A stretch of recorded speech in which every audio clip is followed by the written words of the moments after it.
Valentine's Day had never been special to me. I wasn't in a relationship, and I wasn't really looking for one. I had always treated it as just another day, except when I was at work. I was a waitress at a small family-owned restaurant that specialized in Italian food, and Valentine's Day was one of our busiest nights of the year. The place was packed with couples that evening. The kitchen was constantly buzzing with the sound of clanking pans, and the sweet smell of pasta sauce and garlic filled the air. The soft glow of candlelight flickered on each table, romantic music played through the speakers, and heart-shaped decorations hung from the ceiling. It should have been a normal busy shift, but that night, someone noticed me, and they didn't look away. It started when a delivery driver came in to pick up an order. We got a lot of delivery requests on Valentine's Day, mostly people ordering last-minute meals for their at-home date nights. The drivers from different food delivery services came and went, each one waiting a few minutes before heading back out into the cold. But this guy was different. He was too interested in me. I first noticed him when I was ringing up a table's bill. He was standing near the pickup counter, just staring, not at the kitchen, not at the bags of food waiting to be delivered, at me. I tried to ignore him at first, assuming he was just zoning out. But every time I glanced in his direction, his eyes never left me. It wasn't the kind of quick glance people give when they're trying to be sneaky about looking at someone. It was deliberate, focused, intense, and he didn't even try to hide it. I forced a polite smile as I walked over to the counter. "Here for a pickup?" I asked, keeping my voice neutral. He blinked, as if I had startled him. Then, a slow, uncomfortable smile spread across his face. "Yeah," he muttered, glancing at the receipt on the counter. "That one." I grabbed the bag of food and handed it to him, but instead of leaving, he just stood there. "You work here a lot?" he asked casually, tilting his head. I hesitated. "Yeah, most nights." He nodded, eyes still locked on mine. "I thought so. I've seen you before." That made me pause. I had never seen him before, not once, and I had worked here for over a year. Something about the way he said it, like he had been watching me for a while, sent a chill down my spine. "Well, enjoy your night," I said quickly, hoping to end the conversation. He didn't move. For a few seconds, he just stood there, smiling. Then, finally, he let out a low chuckle and walked toward the exit. "See you around," he said over his shoulder. I let out a breath I didn't realize I had been holding. I should have told someone, should have mentioned how weird he was acting. But the restaurant was so busy that night, and I figured that was the last I would see of him. I was wrong. About an hour later, I went outside for my break. The cold air was refreshing after being inside the overheated restaurant for so long. I leaned against the wall near the employee entrance, scrolling through my phone. Then, I got that feeling again, like I was being watched. I looked up, and my stomach dropped. Across the parking lot, sitting in his car, was the delivery driver. The car was turned off, the streetlights barely illuminating the inside. But I could see him, and he was looking right at me. My breath caught in my throat. What the hell was he still doing here? He had picked up his order an hour ago. Had he been sitting there the whole time? A deep, primal fear crept up my spine. I felt exposed, trapped outside in the cold, too far from the safety of the restaurant. I fumbled for my phone, debating whether to call someone. When? He opened his car door. Panic set in. I didn't wait to see what he wanted. I turned and bolted back inside, slamming the door behind me. My heart pounded as I leaned against the wall, gasping for air. I peeked through the small window in the door, expecting him to be standing there, but he was gone. I tried to shake it off, tried to tell myself that maybe he was just lingering to check his phone, maybe waiting for another order. But my shift ended at midnight, and when I walked out to my car, his car was still there, still parked in the same spot, still facing the employee entrance. Empty. I ran to my car, locking the doors the second I got inside. My hands were shaking so badly I could barely get the key in the ignition. I sped out of the parking lot, checking my mirrors every few seconds. Nothing. No headlights following me. No sign of him. I told myself I was overreacting, that maybe he had just parked there and left. But then, when I got home, I checked my phone. A new message request, from a name I didn't recognize. "You looked really pretty tonight. Hope you made it home safe." Smiley face. I blocked the account immediately. I had no idea how he had found me. I hadn't given him my name. I hadn't told him anything about myself. The only explanation? He had been watching me for a lot longer than I thought. I called my manager the next morning and told him everything. They checked the security footage. Sure enough, his car had been in the lot for hours after his pickup. The next time he came in for a delivery, they had security escort him out. I never saw him again. But to this day, every time I walk to my car at night, I check the parking lot first. Because I know, some people don't take no for an answer.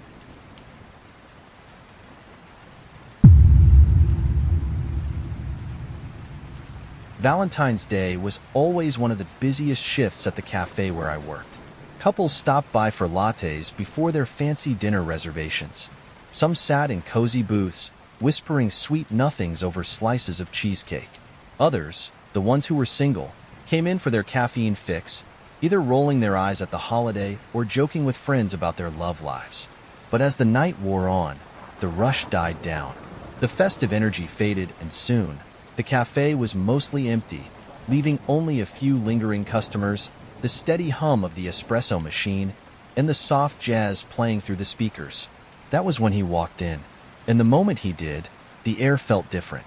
It was close to 11:30 p.m., and I was getting ready to start closing up. My coworker, Lily, had already clocked out, leaving me alone for the last stretch of the shift. I didn't mind. I had worked solo plenty of times. The man entered slowly, too slowly, like he wasn't sure if he wanted to be there. His clothes were wrinkled. His dark jacket zipped up despite how warm it was inside. He wore a baseball cap low over his face, making it hard to see his features. Something about him put me on edge immediately. I tried not to stare as I walked up to the register. "Hey there, what can I get for you?" I asked, forcing a polite smile. He didn't answer right away. Instead, he just stood there, staring at the menu behind me, his hands stuffed into his pockets.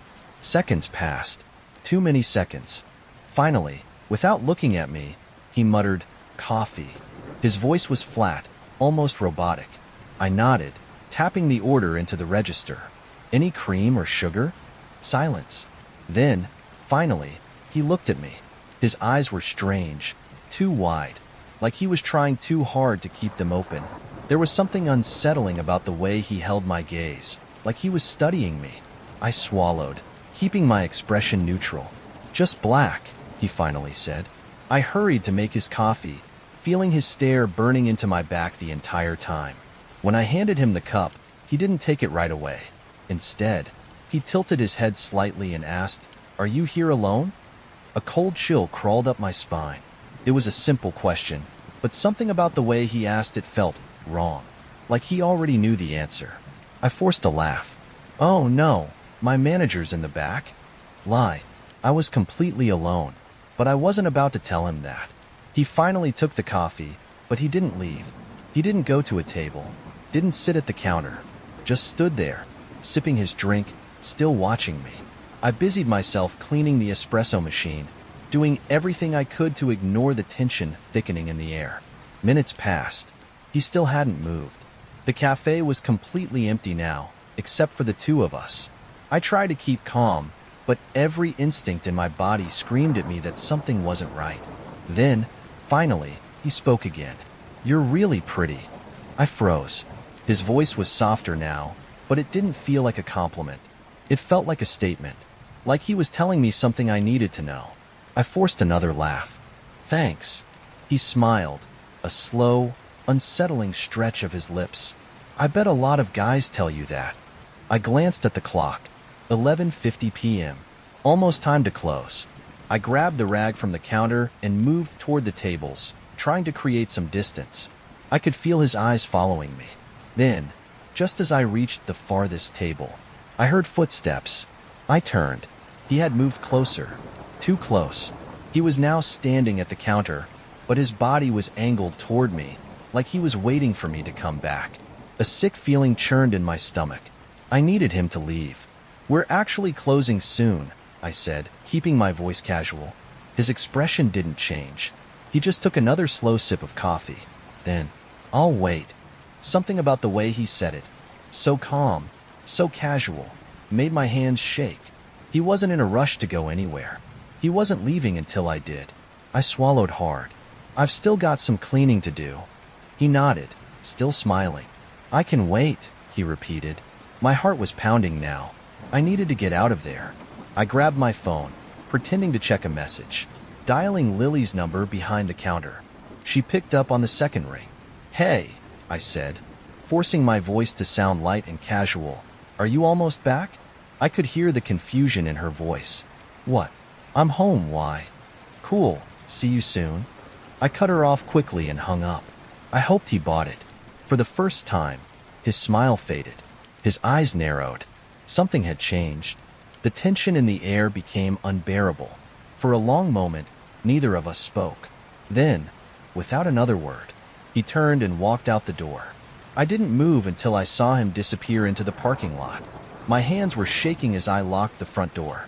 I rushed to the back, grabbed my things, and called Lily again, begging her to stay on the line while I walked to my car. I checked the lot 3 times before I finally got in and drove off. I thought it was over. I was wrong. The next night, I had another shift, and when I walked into the cafe, there was a single cup of black coffee sitting on the counter. A fresh cup, still steaming, like someone had just left it there, like someone wanted me to know they weren't done watching.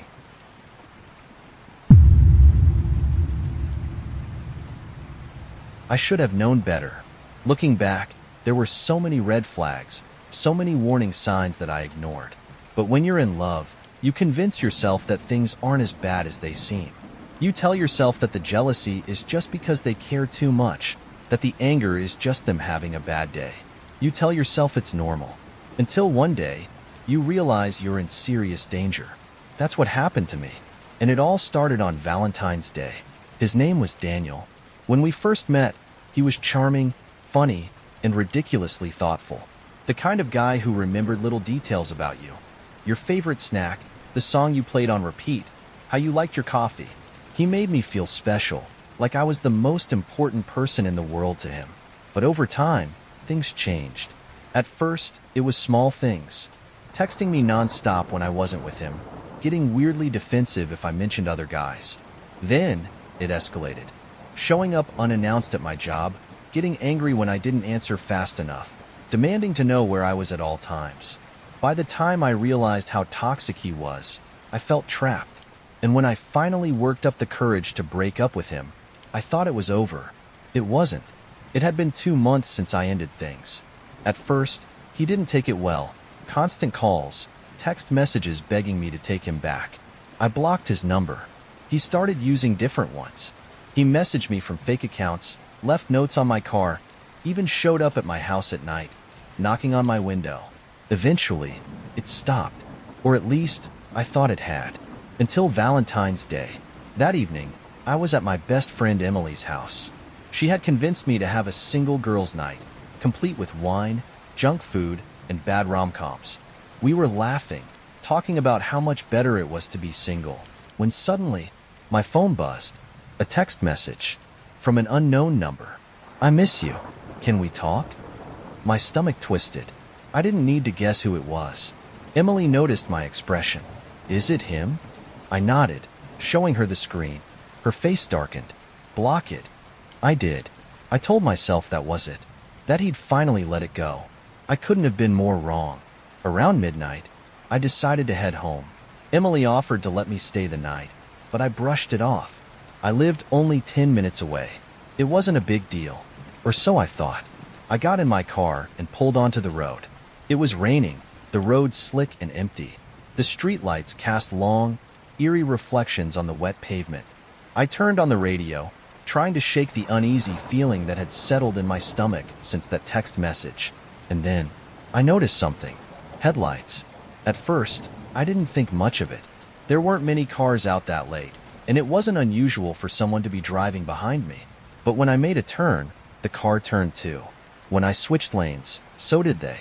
My heart started beating faster. I tried to convince myself I was being paranoid, but when I turned onto a side street, just to test it, they followed. I could feel panic creeping in. I couldn't see the driver, but I didn't need to. I already knew who it was. Daniel. My hands were shaking as I gripped the steering wheel. I wasn't about to go home. No way. I didn't want him knowing where I lived. Instead, I did the only thing I could think of. I drove to the nearest gas station.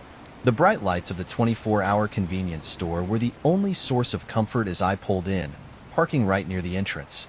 The car behind me slowed. For a brief second, I thought he was going to pull in too. But then, he kept driving. I let out a shaky breath. My heart was pounding so hard I thought it would burst through my ribs. I sat there for a few minutes, waiting to make sure he was really gone. Then, finally, I pulled back onto the road and headed home. I barely slept that night. Every little noise made my pulse spike. Every shadow outside my window looked wrong.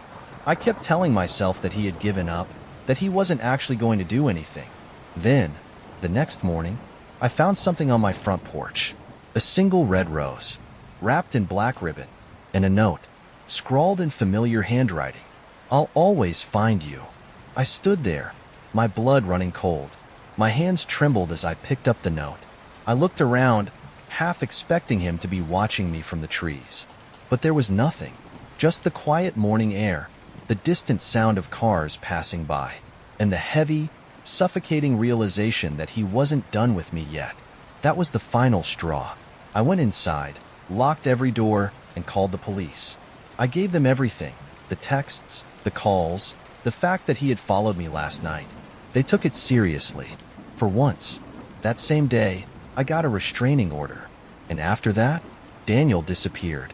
I never saw him again. I don't know if he finally moved on, or if the restraining order scared him off. But to this day, every year on Valentine's Day, I still feel that uneasy knot in my stomach. Because somewhere, out there, he's still thinking about me.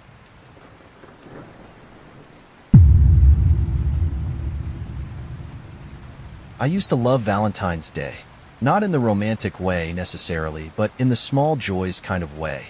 I liked watching my friends stress over last-minute date plans, seeing strangers carrying roses down the street, even the cheesy decorations in coffee shops. There was something warm about it, even for someone like me, single and perfectly fine with it. That year, I had no big plans. I lived alone in a small apartment just off campus, and after a long day of classes, I was ready to wind down with some wine, a rom-com, and a mountain of takeout. I never expected that by the time midnight rolled around, I'd be too scared to sleep. It started around 9 p.m. I had just settled onto the couch, my Chinese food spread out in front of me, when I got a text from my best friend, Megan. "Check your window." I frowned, confused. I glanced at the nearest window. The curtains were shut. I replied, "Why?" 3 dots appeared. Then, "I think someone is outside." My stomach dropped. Megan lived directly across from me, her apartment window facing mine. We often joked about how we didn't need to text each other because we could just wave from our rooms. I slowly stood up, heart pounding, and pulled back the curtain. The streetlights outside cast long shadows across the parking lot. A few cars sat motionless, their windows fogged from the cold. Everything looked normal. But then, I saw it. A figure, standing just beyond the streetlight's glow. Not moving, not blinking, just watching. I grabbed my phone and typed fast. "Where exactly?" She replied almost instantly. "Near the dumpster. Been there for like 10 minutes. I squinted toward the dumpster at the far end of the lot. Sure enough, there was someone there. Tall, dressed in dark clothing, their face impossible to see from this distance. They were standing in that strange, unnatural way, like they weren't really doing anything, just existing, just watching. A cold shiver ran down my spine. Maybe it was just some guy having a smoke. Maybe he was waiting for someone. But if that were the case, why had he been standing there for so long? I stepped away from the window and typed, "What do we do?" Megan responded, "I don't know. I thought he'd leave by now." I didn't want to overreact, but something about this didn't feel right. I peeked out again, and my breath hitched. He had moved. Not much, just a step closer. But he was still facing my window. I felt my stomach tighten with fear. Was he watching me? Or Megan? I pulled the curtains shut and sat back down, my appetite completely gone. 10 minutes passed, then 20. Every second that ticked by made me more and more anxious. Megan sent another text. Still there? I replied, I'm calling security. But before I could, Megan sent another message. Wait, he's moving. I slowly pulled back the curtain again. My heart skipped a beat. He was walking now, toward the building. I scrambled to turn off my living room light, heart pounding. The sudden darkness made everything worse. I felt exposed, like I was being hunted in my own home. Megan texted again. He's coming to our floor. I froze. There was only one way up, a staircase leading to the second floor hallway, where both our apartments were. I typed, Are your doors locked? Yes. Yours? I bolted to my front door, checking the deadbolt. Locked. Then I did something I never do. I looked through the peephole. The hallway was empty, silent. But then, a shadow passed by the peephole. Slow, deliberate. I covered my mouth, forcing myself not to scream. Whoever it was, they were right outside my door. And then, a knock. Not a normal knock. Not a friendly, impatient, hey, open up, kind of knock. It was slow, rhythmic. Tap, tap, tap. Like they weren't asking to come in. Like they were letting me know they were there. I backed away, my entire body trembling. Megan's texts were coming in rapid bursts. Do not open. He's at your door. Call someone now. I grabbed my phone and dialed building security. The ringing seemed to last forever. Then, finally, someone picked up. I whispered, There's a man outside my door. He's been watching my apartment for nearly an hour. The security guard sounded immediately serious. I'm on my way. Stay inside. I sat on the floor, knees tucked to my chest, waiting. The knocking had stopped, but I wasn't stupid. I knew he was still there. Minutes passed. Then, footsteps. Heavy boots stomping up the stairs. A voice barking, Hey, what are you doing here? Then, silence. I waited, barely breathing, until finally, a knock. This time, it was sharp, official. I looked through the peephole again. A uniformed security officer. I opened the door a crack, my hands still shaking. He's gone, the guard said, scanning the hallway. We checked the lot, but he took off before we got here. I swallowed hard. Did you see his face? The guard shook his head. No, and there aren't any cameras covering this side of the building. I felt sick. That meant whoever he was, wherever he had gone, no one would be able to find him. That night, I didn't sleep. Neither did Megan. We kept our lights on, checking the windows every few minutes, terrified that if we closed our eyes, he'd come back. The next morning, I found something outside my door. A single handprint, smeared against the wood. And somehow, that scared me more than anything else. Because it meant he had touched my door. He had been that close. And worst of all, he had never tried to open it. Because maybe, just maybe, he wanted me to open it myself.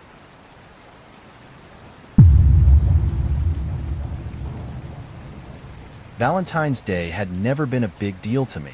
I wasn't dating anyone, and I wasn't really in the mood to spend the night watching Instagram couples post about their expensive dinners and oversized teddy bears. Instead, I decided to do something simple, grab some takeout, watch a dumb comedy, and enjoy my own company. The night was quiet, peaceful even, but looking back, I wish I had paid more attention to the tiny, nagging feeling that something wasn't right. Because by the time I realized I wasn't alone, it was already too late. I had spent the evening at my best friend's apartment. We ordered pizza, gossiped about old high school classmates, and laughed at the ridiculous romance movies playing in the background. It was one of those perfect, stress-free nights that I didn't want to end. But by the time I checked my phone, it was already past midnight. I should probably head out, I sighed, grabbing my jacket. Just crash here, my friend offered. But I shook my head. My bed is calling me, I joked. Besides, it's only a 15-minute drive home. No big deal. I didn't know that was the worst decision I'd make that night. I stepped outside into the cold night air, pulling my jacket tighter around me. The streets were nearly empty, except for the occasional car passing in the distance. My car was parked a little further down the street, under a dim streetlight that flickered every few seconds. I remember thinking how eerie it looked, the way the shadows stretched unnaturally across the pavement. I clicked my key fob, hearing the familiar beep-beep as the car unlocked.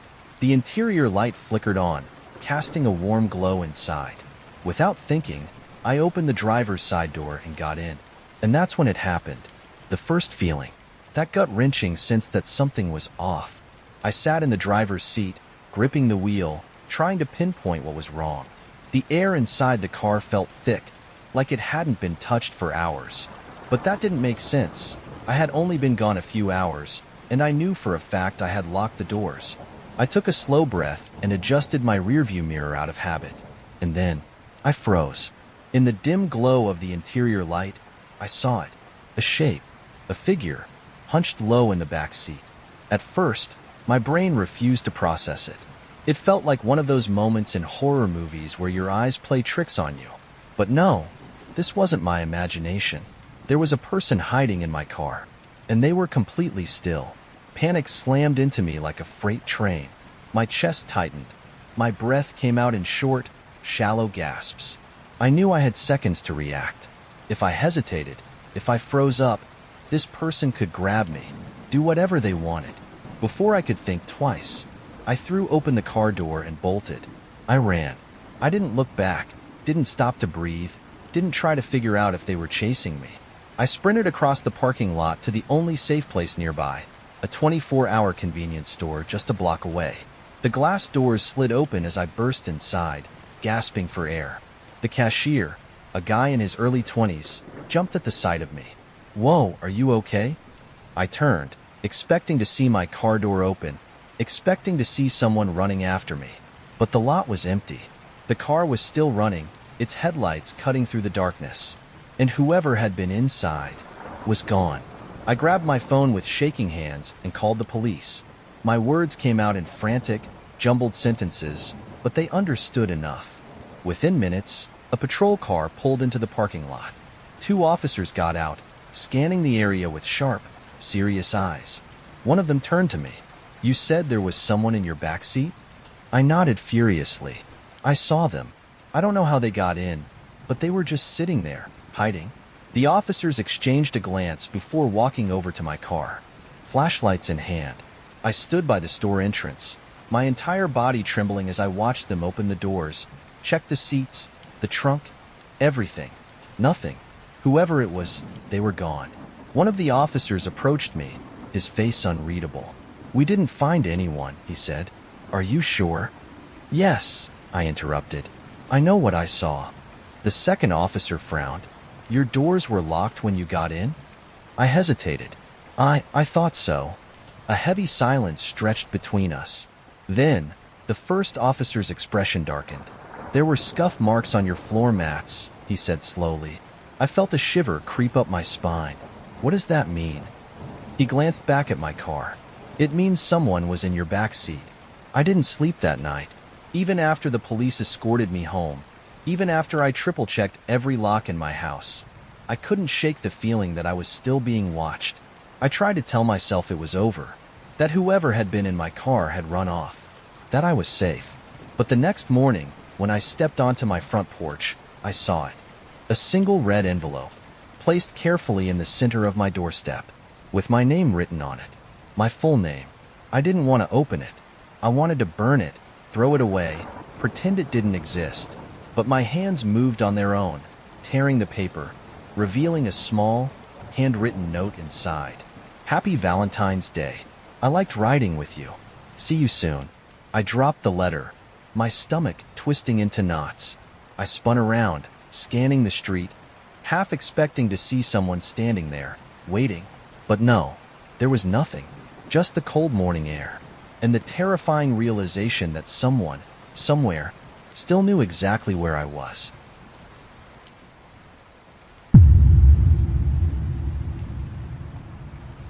Valentine's Day was supposed to be one of our busiest days at the Dunkin' Donuts where I worked. People would rush in early for heart-shaped donuts, grab coffee before their big dates, or pick up a dozen to surprise their coworkers. It was usually a non-stop rush, with orders piling up and the scent of sugar filling the air. That morning started out just like any other. Busy, hectic, but normal. But by the time my shift ended, I had uncovered something that made my stomach turn. Something that still makes me sick to think about. because if I hadn't noticed it, someone could have died. I had been working at Dunkin' for about 8 months at that point. I knew the ins and outs of the place. How to make every drink, how to handle the morning rush, how to spot the weird customers who lingered too long near the entrance. The early shift meant I had to be there by 5 a.m., setting up before the doors even opened. That morning, I was working with my coworker, Danny, and our manager, Chris. The second we unlocked the doors, the crowd poured in. Couples, workers grabbing their coffee before their shift, and the usual old men who sat in the corner for hours drinking black coffee and complaining about the weather. It was a normal day, until we started filling the orders.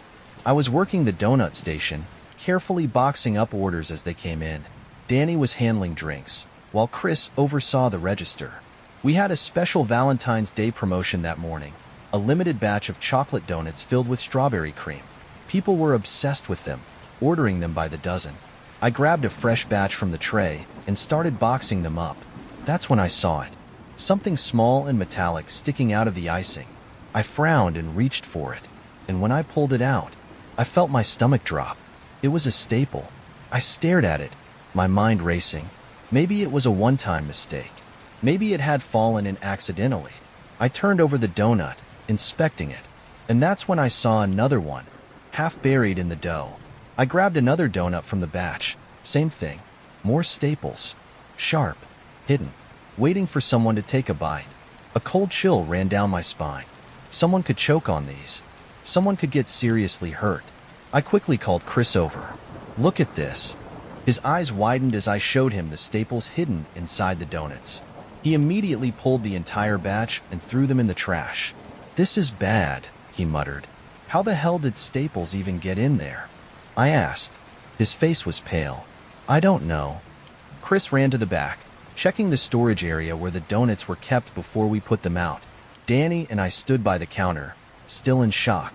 We had sold at least 6 of those donuts already. Had any of them been contaminated? Had someone already eaten one without realizing it? I felt sick. Then, Chris came back, and his expression made my blood run cold. The other batches are fine, he said, but I checked the tray those came from. He paused, taking a deep breath. There were more staples inside the batter. I felt my heart drop. Someone had put them there on purpose. Chris immediately called corporate and pulled the rest of the donuts from the front. Meanwhile, I grabbed my phone and checked our recent orders. I scanned through receipt after receipt, looking for customers who had ordered the special batch. What if someone had already eaten one? What if someone was choking right now and didn't know why? Then, just as I was scrolling, the phone rang. Danny answered, but her face went pale as she listened. Then she slowly handed the phone to Chris. It's a customer, she whispered. They're saying there was something sharp in their donut. Chris took the call, his voice tense. Sir, I am so sorry. Are you hurt? I could barely make out the voice on the other end. Just panicked yelling. Chris nodded, listening, then finally said, Come back in. We'll take care of it. Then he hung up and turned to us. They're coming back. 15 minutes later, the customer arrived. He was a man in his 40s, visibly shaken, his wife hovering nervously behind him. I almost gave these to my kids, he said, his voice trembling. My daughter took a bite and pulled this out of her mouth. He held up a napkin. Inside was a staple, twisted and bent. It had almost gone down her throat. We apologized over and over, but it didn't matter. The damage was done. Chris refunded their entire order, gave them a gift card, and assured them we were investigating the issue immediately. The man was still furious, but I could see the fear in his eyes. His little girl could have choked. She could have died. And it had happened on our watch. After they left, Chris locked the contaminated donuts in the back and called upper management. Then he made another call to the police. Because this wasn't an accident. This was intentional. Someone had put those staples in the batter on purpose, and they were still out there. I barely slept that night. Even after my shift ended, even after the police arrived to take statements, I couldn't stop thinking about it. Who had done it? Was it an employee? A customer? Was it just some sick prank? Or was it something worse? A few days later, we got an update from management. They had checked the security cameras from the night before. The footage showed someone sneaking into the back kitchen after hours. A shadowy figure, moving fast. They had gone straight to the storage trays, the ones holding the special Valentine's Day donuts. They had done something to them, and then they had walked out, unnoticed. No one knew who they were. No one knew how they got in. And worst of all, they never came back. To this day, we never found out who was behind it. But I still wonder, how many other places had they done it to? And how many other people never noticed what they were eating until it was too late?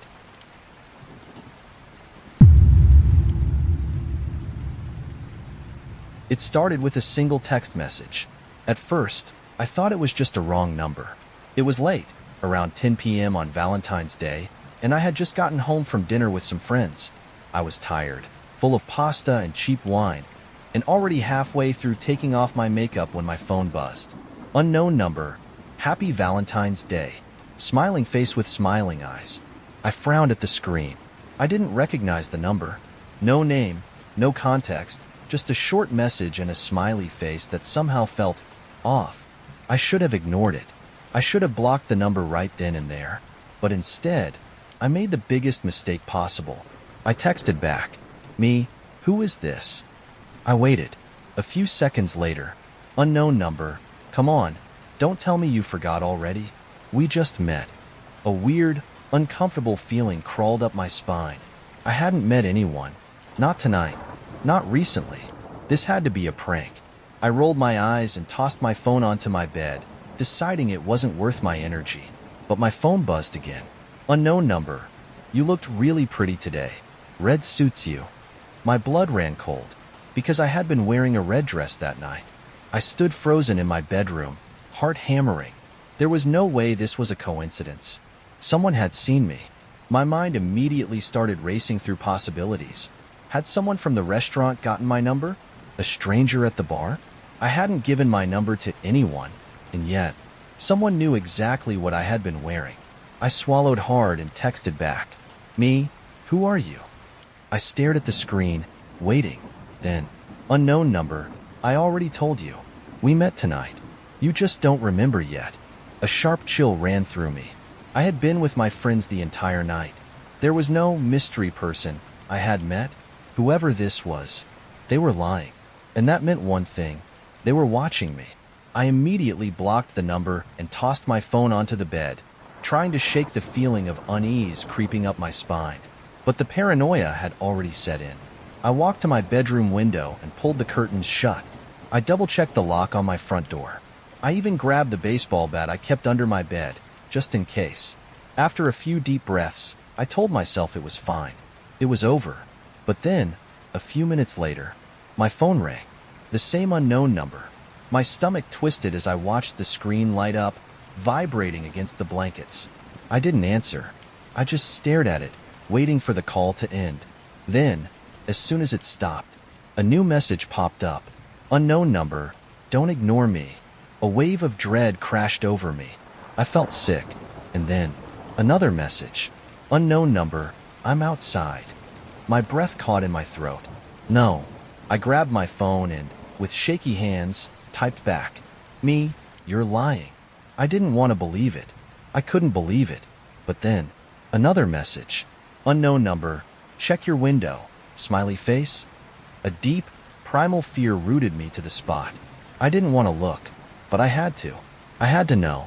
My legs felt like lead as I slowly walked over to the window. With a trembling hand, I peeled back the curtain, and that's when I saw it. A figure standing across the street. Not moving, not waving, just standing there in the dark, watching. I stumbled backward, heart racing. My fingers were shaking so badly I almost dropped my phone as I typed out a message to my friend Megan. "Me, someone is outside my house. I don't know who they are." Megan responded immediately. "Megan, call the police.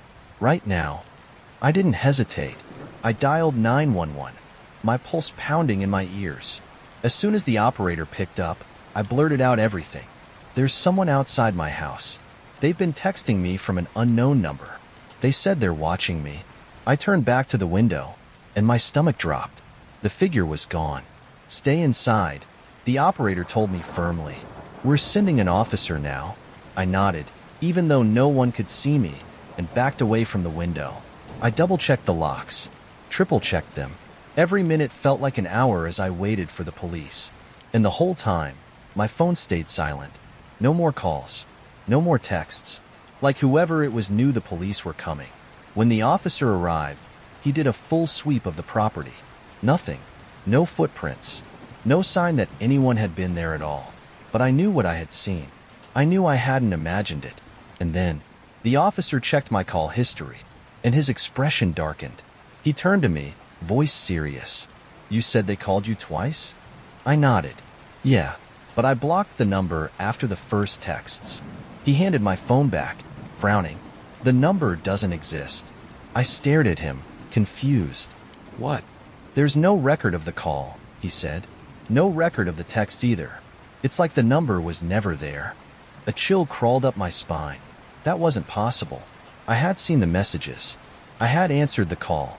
I opened my messages, scrolling frantically. But he was right. The messages were gone, like they had never been there at all. That night, I didn't sleep. I left every light on, jumping at every small noise outside. And even now, months later, I still think about it. Whoever it was, they wanted me to know they were there. And maybe, just maybe, they wanted me to know they could come back anytime.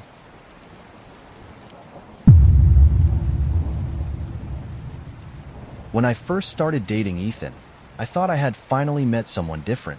He wasn't like the guys I had dated before. He was kind, attentive, and unbelievably patient. The type of guy who would text "good morning" before I even woke up, who remembered small details about me, who actually listened. For the first time in a long time, I felt safe. But what I didn't realize, what I couldn't have known, was that Ethan wasn't the problem. His mother was. And by the time I figured that out, I was already trapped. We had only been dating for about 2 months when Valentine's Day rolled around. Ethan had suggested something simple, a quiet dinner at his family's house, where his mom would cook for us. I hesitated at first. I hadn't met his parents yet, and something about going to their house for our first Valentine's Day together felt strange. But he was so excited about it, and after a little convincing, I agreed. That was my first mistake. The moment I stepped into their house, I felt off. It wasn't anything obvious. It was small things. The way the air smelled stale. The way the lights inside felt too dim. The way the house itself was eerily silent, despite people being inside. Ethan's mother, Catherine, was waiting for us in the kitchen. She was smiling when we walked in. But there was something about her smile that made me uneasy. It was too perfect, too practiced, like she had been expecting me.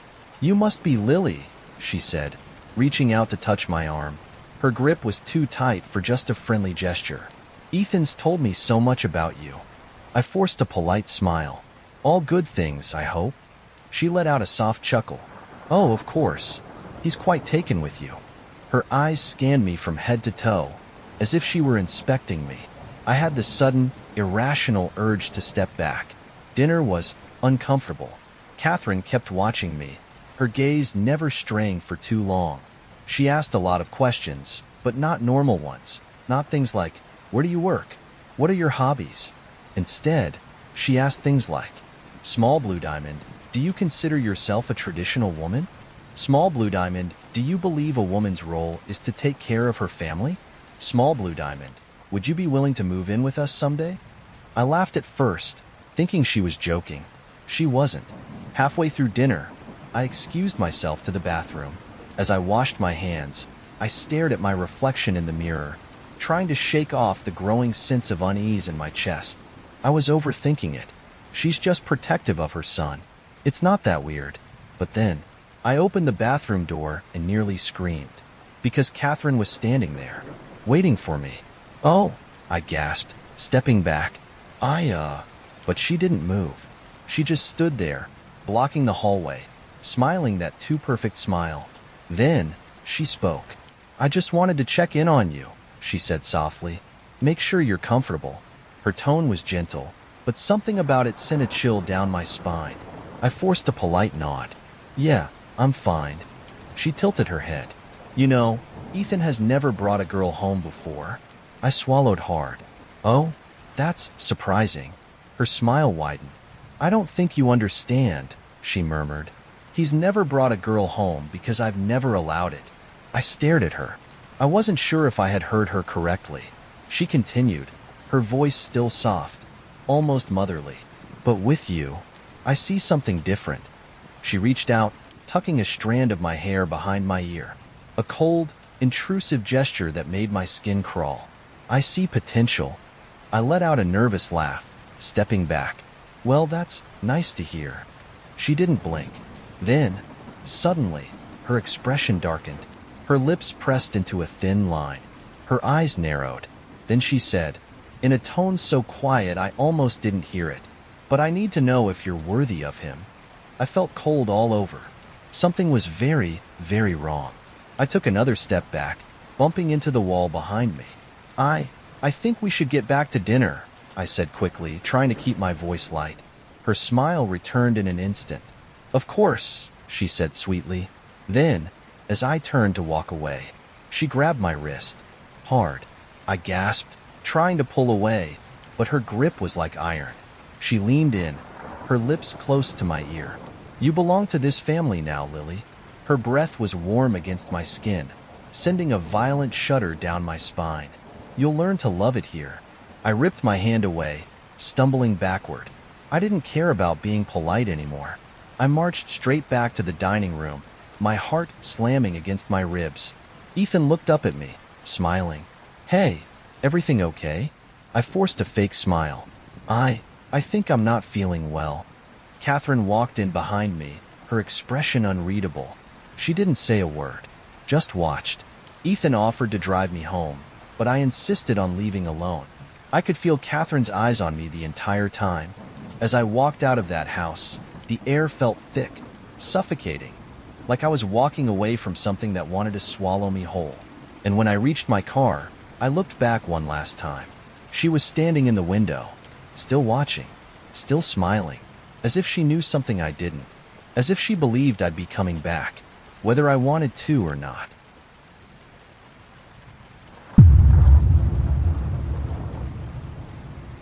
The walk home should have been uneventful. I had walked that route 100 times before, a short stretch from my friend's house to my own, no more than 10 minutes along a quiet suburban road. It wasn't even that late, maybe 11:30 p.m., but on Valentine's Day, most people were either asleep or indoors with their loved ones. The streets were empty, the houses dark. A slight mist clung to the pavement, reflecting the occasional glow of a passing street lamp. It should have been just another walk home, but then I saw the car, and that was when the night changed. I noticed it just after I turned onto Maplewood Drive. A dark sedan, parked about halfway down the block. At first, I didn't think much of it. Cars were always parked along the curb, and besides, it was a residential area, probably just a neighbor's vehicle. But as I walked closer, a strange feeling began creeping up my spine. Something about the car felt wrong. For one, it was running. The soft rumble of the engine was barely audible, but in the quiet of the night, it stood out. The headlights were off, but a faint glow from the dashboard suggested someone was inside, watching, waiting. I instinctively slowed my pace. I glanced around. Nothing but silent houses and empty driveways. No one else was outside. Just me and the car. As I got closer, I tried to casually glance inside, pretending to adjust my bag strap. But the windows were tinted, too dark to see through. My stomach twisted.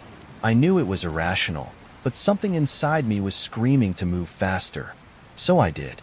I picked up my pace, crossing the street to put some distance between me and the car. As soon as I stepped onto the opposite sidewalk, the car moved. The low hum of the engine grew louder as the sedan pulled away from the curb. Not fast, not aggressive, just slow, deliberate, matching my pace, keeping me in sight. My pulse spiked. I told myself I was overreacting. Maybe they were just heading home. Maybe it was someone waiting for a friend. But then, when I turned onto Crescent Lane, the car turned, too. My throat tightened. My mind raced through possible explanations, but I came up empty. This wasn't a main road. It wasn't even a shortcut to anywhere. The only thing down Crescent Lane was a dead end, a cul-de-sac. If they were going this way, they were following me. I forced myself to stay calm. I reached for my phone, fingers shaky as I unlocked the screen. Before I could dial, the car suddenly sped up and passed me. I stopped in my tracks, heart hammering. The sedan rolled ahead about 20 feet, then pulled over again. Just sitting there, waiting, blocking my way. A dark, silent obstacle between me and home. Every part of me screamed to turn around, to run, to take a different street. But I knew something was off. If I turned back now, would they chase me?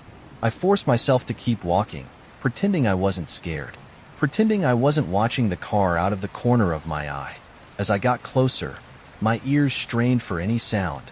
A door unlocking, a window rolling down, but there was nothing. Just the soft, steady rumble of the engine. Whoever was inside, they were waiting for me to pass. I swallowed hard. I was only a block away from my house. If I could just get past the car, if I could make it home, I'd be fine. I walked as fast as I could without running. I forced myself not to look, not to make eye contact, not to let them know I knew. My fingers hovered over my phone, ready to call for help. I was about 10 feet away from the car when the engine revved. My breath hitched. I froze. And then the headlights switched on. Blinding light flooded the sidewalk. I staggered back, dazed, my heart slamming against my ribs. I couldn't see anything, just white light and shadows. Then the car lurched forward. I jumped back, barely avoiding the curb as the sedan sped past me. It swerved violently to the left, tires screeching, before tearing down the street. My body locked up, too stunned to move. By the time I turned, the car was gone. I stood there, panting, staring down the empty street. The silence felt deafening. It was as if the car had never been there at all. I stumbled the last few blocks home, my hands trembling as I fumbled for my keys. When I finally locked the door behind me, I collapsed onto the couch, shaking. I checked my phone, debating whether to call someone. The police? A friend? But what would I even say? A car followed me, then disappeared? I barely slept that night. Every time I closed my eyes, I saw those blinding headlights, felt the rush of air as the car sped past, felt the weight of someone watching me from behind the glass. The next day, I walked the same route again, just to prove to myself that I wasn't being paranoid. When I reached Crescent Lane, I stopped. There were no tire marks, no sign that a car had ever been there. And that's when I noticed it. The street had no cameras, no witnesses, nothing. It was the perfect place to make someone disappear. And maybe, just maybe, that's what they had been planning all along.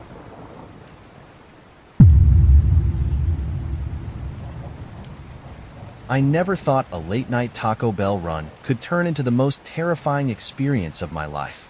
It was Valentine's Day, and while most people were out enjoying candlelit dinners and exchanging overpriced gifts, I was hungry. I had just gotten off a long shift at work, exhausted and craving something greasy and terrible for me. Taco Bell was one of the only places still open, and it was on my way home. Perfect, or at least it should have been. The restaurant was nearly empty when I pulled into the lot. A single old sedan was parked near the entrance, its headlights dimmed but still on, almost like the driver had been sitting there for a while. I didn't think much of it, probably just some guy waiting for his food. Inside, the place was quiet. The fluorescent lights buzzed faintly overhead, casting a sterile glow over the mostly vacant seating area. The only people there were the bored teenage cashier behind the counter, tapping on her phone, a middle-aged guy in a hoodie, eating alone near the back, a man in a black coat, standing near the soda machine. At first, I barely noticed the guy in the coat, but in hindsight, I wish I had paid attention sooner. I placed my order and stood off to the side, scrolling through my phone to pass the time. That's when I got that feeling. You know the one. When the hairs on the back of your neck stand up and you just know someone is looking at you. I glanced up. The man in the black coat was staring at me. His face was expressionless, his dark eyes locked onto mine without blinking. I felt a small shiver run down my spine. But people stare sometimes, right? Maybe he was just zoning out. I tried to ignore him, focusing on my phone instead. But every time I looked up, he was still watching. My name was finally called. I grabbed my bag and turned to leave, feeling relieved to get out of there. As I stepped toward the door, I noticed something. The man in the black coat was moving too. He wasn't ordering anything. He wasn't refilling a drink. He was just following me out. My stomach twisted. I walked faster, pushing through the glass doors and stepping into the cold night air. The parking lot was nearly empty, except for my car and the same old sedan I had seen earlier. I glanced over my shoulder. The man had exited the building right behind me. I fumbled for my keys, trying not to panic.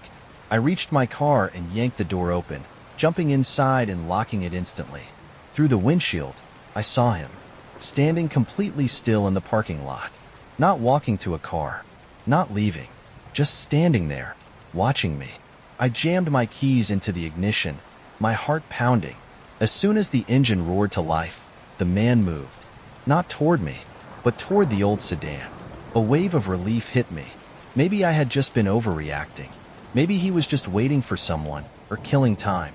But then, as I started pulling out of the parking lot, I saw it. Through the dim glow of the streetlights, as he walked toward his car, something slipped out of his coat pocket. Something long and metallic. Something that caught the light for just a second. A knife. My breath hitched. My hands tightened on the steering wheel. I didn't stick around to see what he did next. I pulled out onto the road, my heart hammering, my entire body tense. I kept checking my mirrors, half expecting to see his headlights following me. But the road behind me was empty. For a moment, I let out a shaky breath, trying to calm down. Maybe I had dodged something awful. Maybe it was just a coincidence. I was almost home, and then headlights appeared in my rearview mirror. A single pair of headlights, bright, unmoving, following. My stomach twisted into knots. It was him. I just knew it. I tried to stay calm. Maybe he was just going the same way. Maybe this was all in my head. But as I took a random turn, the headlights turned too. I switched lanes. So did he. Panic flooded my chest. He was following me. I gripped the wheel, my mind racing. I needed to get away. I didn't want to drive home. I didn't want him knowing where I lived. I spotted a gas station up ahead and made a split-second decision. I swerved into the parking lot, pulling up right in front of the doors where it was well lit. And the second I did, the car behind me sped up and blew right past. I watched as the sedan disappeared into the night, my heart still slamming against my ribs. I sat there for a long moment, hands gripping the wheel so tightly they ached. Had he been trying to scare me? Had he been planning something worse? I didn't know. But I wasn't about to stick around to find out. I waited a few minutes before finally heading home, constantly checking my mirrors to make sure he wasn't lurking somewhere nearby. When I finally pulled into my driveway, I rushed inside and locked every door behind me. I barely slept that night. Every creak, every shadow outside my window made my skin crawl. Even though he was gone, I still felt his presence. Still imagined him standing outside in the dark, waiting. And the worst part? I never saw his face. I never went back to that Taco Bell again. I started carrying pepper spray everywhere. And every night when I drive home, I always check my mirrors. Because now, I know, sometimes the scariest thing isn't just a man with a knife. It's the fact that he could be out there right now, watching, waiting, for the next person who doesn't see him coming.